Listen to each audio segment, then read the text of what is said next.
There has never been a greater time than now to invest in the Metro Detroit area, and there is no other investment firm better qualified than Platinum Real Estate Holdings. With 40 years experience and over 1,000 homes sold, let Platinum Real Estate Holdings assist you with the purchase of a city-certified home of the highest quality. Turnkey properties, screen renters, yielding instant cash flow. Well, what are you waiting for? Call or visit us online today. Welcome to the weekly recap for the week of March 13th. In today's recap, we're going to discuss 5 horrible truths and survival tips for those who want to be landlords. And lastly, we will reveal the worst city for renters in 2017. This week's recap begins now. Regardless of real estate downturns, owning property has been and will perennially be one of the best investments you can make.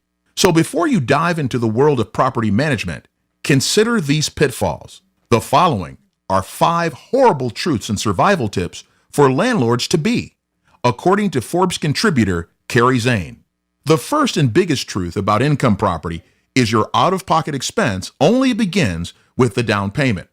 As soon as escrow closes, you potentially can be faced with remodeling and up-to-code cost. If the property is damaged or out of date, you will need to make upgrades. To be successful, manage your savings for financial fluctuations. Don't spend during the good months in order to have ready cash for the times you will have vacancies, late rent, or major repairs. The writer's rule of thumb is about a 4-month cushion for all property expenses. Being the landlord means endless repair phone calls, and it's not okay to slide on any of these expenses. Landlord-tenant laws require that you make repairs quickly. If you don't, you could be held liable for additional damages. Investing in a home protection plan is a good option. This could save you thousands. You may also include in your lease agreement that tenants must alert you of any repairs 3 days following their move-in date. After that, all normal wear and tear is their responsibility. Hopefully, you will have tenants who pay their rent on time every month. Unfortunately, this isn't always the case. According to Nathan Miller of RentectDirect.com, landlords should verify every adult occupant's criminal, eviction, and credit history prior to moving them in. Most bad tenants have been bad before and probably have red flags on these reports. It costs approximately $15 and can save you thousands down the road. An absolute necessity for landlords is rental homeowners insurance. If a tenant, guest of a tenant, or any other person is injured while on your property, there's a good chance you'll be sued. Even if your tenant's dog bites their guest, you are liable. It's also critical to keep your property properly maintained and in good working order. Don't allow yourself to be vulnerable to potential mishaps. 90% of the time, you will find yourself with good tenants, but the longer you stay in the landlord game, the more likely you'll come across a not-so-good tenant. Let's say your tenant adopts a dog, have wild parties, and generally disturb your neighbors. You can try to serve your tenants a notice for termination without cause. It gives them 30 to 60 days to comply without involving the courts. When a tenant stops paying rent, you can provide a shorter 3-day notice. If the notice is ignored, eviction may be your only option. And while it seems like a straightforward process, it is not. Serving your tenant with an eviction notice entitles them to live in your property without paying rent, and they can live there for as little as 3 months or as long as the length of their lease. You might even have to pay their moving expenses to get them out. One fast and affordable alternative to eviction is called people claim. With this process, you file a claim with the company and they deliver it to the tenant. Tenants then have 10 days to resolve the claim. If they do not, the claim may be posted publicly. Any tenant who needs to keep their online footprint clean is going to respond quickly. The cost of this process is under $10. If you want rental income without the daily headaches, consider hiring a property management company. Their fees vary by location, but generally range between 8 and 12% of the rent in a monthly fee, and a large one-time fee each time the unit is rented. My vote is it's well worth the investment. Next up, we reveal the worst city for renters, according to Forbes. So what is the worst city for renters on the Forbes list?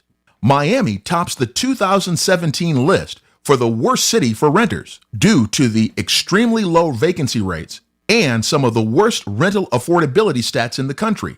The average Miami rent isn't so high at $1,386, 14th most out of the 46 major markets we evaluated, but relatively low pay in the city means the rent eats up 36% of the median Miami income, the third highest share among major U.S. cities. Meanwhile, the low vacancy rate pushed rents up 6.6% last year, the eighth most rapid increase in the nation. The aim of the Forbes annual list of the worst places to rent is to provide a snapshot of the financial reality of being a renter in each market. Marcus and Millichap provided the data for the list. The brokerage and real estate firm tracks 46 large markets where they see investor demand. For each of those cities, they compiled 4 stats that went into the Forbes tally. Number 1, average monthly apartment rent in fourth quarter 2016, net any concessions. Number 2, change in apartment rent from fourth quarter 2015 to fourth quarter 2016. Number 3, average apartment vacancy rate. And number 4, apartment rent as share of average household income. Using this data, Forbes ranked the metro areas by each metric. They then came up with a composite score. Builders have focused construction at the high end of the market since luxury buildings tend to be more profitable. Between 2014 and 2016, only 10.7% of multifamily construction in Miami was targeted at the lower third of the market.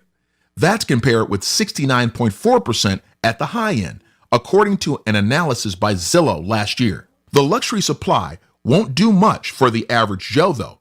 Rents are growing faster among the lower end apartments.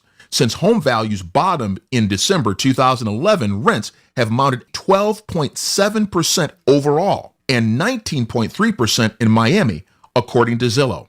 Markets like San Francisco, 41.9%, Seattle, 35.3%, and Sacramento, 20.1%, have seen even higher growth. Many other markets that also made their list of the worst cities for renters from the end of 2015 to the end of 2016 were rents in Sacramento, California. Manhattan, a perennial leader or loser on the list, is still by far the most expensive place to rent, with a $3,497 average. The average rent eating up 54% of the average income. San Francisco, the second most expensive city, is more than $500 less than Manhattan at $2,982. Rents there are 43% of income. Overall, Manhattan ranks third and San Francisco 11th.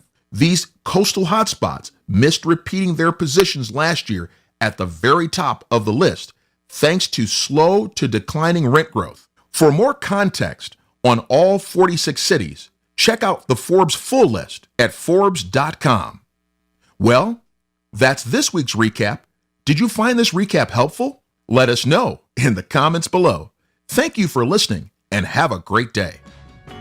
This has been your weekly real estate investment news recap. Did you find this recap helpful? Please like or comment below this video to enter to win a free copy of our ebook, The Ultimate Real Estate Guide for Residential Real Estate Investments. You can also subscribe to our channel or go to our website to receive the latest in real estate news. Our website also affords you the opportunity to view our latest turnkey properties.